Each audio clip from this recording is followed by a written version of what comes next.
nsambi twadise bitambi byami ngebu twadisa banetu batute kidilenge nsambi twadise bitambi byami. La crise de l'espérance que vit le peuple du Congo-Brazzaville est bien compréhensible, au vu des souffrances endurées depuis des décennies. Il y a quelques années, une personne m'a interpellé disant « Pasteur, il est où Dieu pendant que les Congolais croupissent dans la misère ?» Derrière cette question, il y a d'autres interrogations aussi pertinentes que la précédente. Pourquoi Dieu ne vient pas au secours du Congo? N'entend-il pas les cris de douleur du peuple congolais? En arrière-plan de ces interrogations, il y a en réalité une attente. L'attente de l'intervention divine pour sauver le Congo. Ces interrogations ont bien évidemment un sens profond. Ces interrogations qui préoccupent bon nombre de Congolais sont un cri du cœur, un appel de détresse. Et beaucoup de Congolaises et Congolais, depuis longtemps, crient cette détresse de diverses manières. Ce n'est pas un manque de foi que de dire sa détresse et de dire pourquoi. Pourquoi tant de misère dans un pays où chaque citoyen pourrait avoir le nécessaire pour vivre décemment? Pourquoi tant de souffrances avec un système de santé inexistant? La vie humaine n'a plus de valeur. Un système éducatif totalement défaillant, et tout cela paradoxalement dans un pays riche en ressources naturelles et en ressources humaines. Pourquoi tant d'indifférence et de méchanceté de la part de ceux qui ont le devoir de s'occuper du peuple? Eh bien, ce n'est pas un manque de foi que de dire pourquoi. Nous en avons des exemples dans la Bible. Le psaume 42 au verset 9. Je dis à Dieu mon rocher, pourquoi m'oublies-tu? Pourquoi dois-je marcher dans la tristesse sous l'oppression de l'ennemi?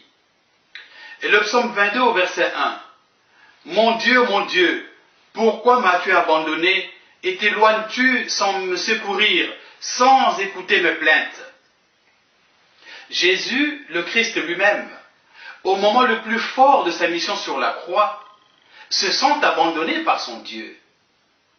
Reprenant les paroles du psalmiste, il va crier sa détresse. On le voit dans Matthieu 27, 46. Et vers la 9e heure, Jésus s'écria d'une voix forte. Élie, Élie, lama sabachthani, c'est-à-dire, mon Dieu, pourquoi m'as-tu abandonné? Pourquoi m'as-tu abandonné?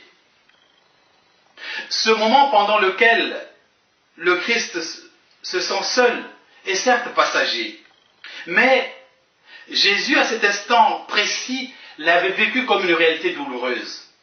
Et beaucoup de Congolais aujourd'hui peuvent avoir ce sentiment d'être abandonnés par Dieu. Du même coup, ils font entendre leurs cris de détresse de manière très variée. Le peuple congolais aspire donc au changement qui devait garantir le mieux-être pour tous. Dans cette attente, le changement de l'exécutif au Congo est une partie de la réponse à la crise de l'espérance que vit le peuple congolais. Cependant, si on se limite à ce seul volet de la solution, le Congo ne pourra jamais se relever. Parce que la plupart des acteurs politiques dans ce pays aujourd'hui sont mus par les mêmes intérêts égoïstes. Et c'est pourquoi on entend parfois « c'est maintenant notre tour », mais jamais le tour du peuple. N'est-ce pas un dirigeant du Congo-Brazzaville qui avait prononcé ces paroles? Qu'est-ce qu'ils vont faire avec tout cet argent, après que le chef de l'État eut donné l'ordre de payer quelques mois d'arriérés de salaire? Une réaction vraiment surprenante. Qu'est-ce qu'ils vont faire avec tout cet argent? Ce ministre qui avait un salaire d'au moins 50 à 100 fois plus que ses concitoyens savait quoi faire avec son argent. Les autres qui, à coup sûr, croulaient sous le poids des dettes, ne sauraient quoi faire avec leur argent. Et cela s'est passé pour mémoire après une alternance politique. Ce personnage politique pouvait se comporter de la sorte parce qu'il avait un pouvoir. Pas le pouvoir de changer les choses en faveur du peuple, mais le pouvoir de piétiner le peuple. Ce même peuple qu'on n'hésite pas aujourd'hui encore à mettre dans la rue, à instrumentaliser ou à massacrer quand les intérêts égoïstes, bien sûr, sont menacés. Quoi qu'il en soit, dans le contexte actuel au Congo-Brazzaville, lorsque les gens arrivent ou reviennent aux affaires, il y a généralement deux cas de figure. D'une part, ceux qui ont déjà amassé beaucoup d'argent parce qu'ils se sont copieusement servis au détriment du peuple, cherchent à en avoir davantage et sont avares. D'autre part, ceux qui sont démunis veulent montrer qu'ils sont maintenant parvenus avec une modification spectaculaire du train de vie, un étalage ostentatoire de la richesse entre guillemets, et ils sont avides. Dans ces conditions, il n'y a pas de temps pour se soucier du citoyen. Et ce sont ces mentalités, entre autres, qu'il faut maintenant changer. En effet, le manque d'amour véritable entraîne l'égoïsme, la rancœur, le mépris de l'autre et le désir de vengeance. J'insiste que le changement de l'exécutif, comme je l'ai déjà souligné, est une partie de la réponse face à la crise de l'espérance au Congo. Toutefois, je me dois de vous parler en toute sincérité. Même si on remplaçait les hommes et les femmes qui sont là en ce moment par d'autres, il n'y aura aucune amélioration concrète pour les populations. Parce que beaucoup de gens ont perdu le sens de Bumuntu, ou encore baignent dans des pratiques occultes, dans le fétichisme, pour chercher à dominer, écraser les autres et nuire à autrui. Ils sont animés par les forces du mal, enclins à l'égoïsme, l'arrogance, prêts à tout pour se maintenir au pouvoir et satisfaire les intérêts individualistes. En réalité, on ne peut jouir sereinement du bien-être ou du bonheur que lorsqu'ils sont partagés avec les autres. De toute façon, dans l'état actuel des choses au Congo-Brazzaville, si on ne fait pas le travail spirituel nécessaire et préalable sous la direction de l'Esprit Saint pour la transformation des mentalités, et c'est l'autre volet de la réponse, toute initiative pour sauver le Congo et délivrer le peuple congolais de la misère n'aura pas d'effet sur les populations. Il y a actuellement une profusion d'églises au Congo, ce qui donne à penser que les Congolaises et les Congolais prient beaucoup.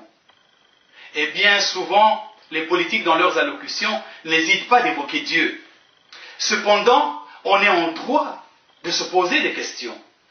L'Église, cette assemblée des croyants, est la lumière du monde. Comment rayonne-t-elle aujourd'hui? Quel est son témoignage? Quel est son impact dans ce pays, le Congo? La crise de l'espérance que vit le peuple du Congo ouvre la voie à des spiritualités diverses. Et on peut se demander, vers qui le peuple congolais se tourne-t-il? Je peux affirmer, nous sommes un peuple profondément spirituel. Mais une question s'impose. Comment est orientée cette spiritualité? Aujourd'hui, la quête de spiritualité est grandissante. Mais quelles sont les réponses proposées sur le marché de la spiritualité au Congo? Le malin s'est enraciné dans ce pays.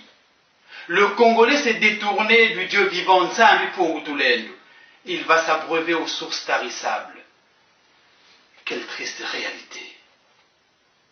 Si nous sommes alliés aux forces du mal, comment pourrions-nous combattre ces mêmes forces? Or, il faut malheureusement l'admettre, le Congo est depuis plusieurs années sous la domination des forces des ténèbres.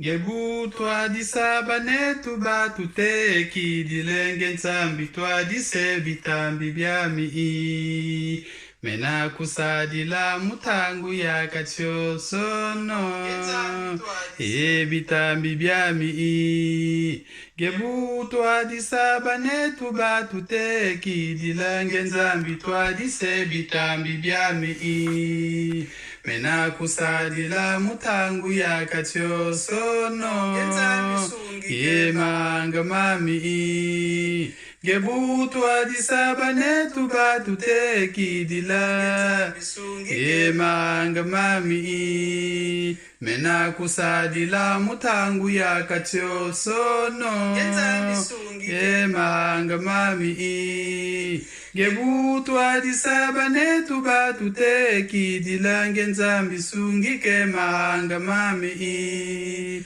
Mena kusadila mutangu ya katiosono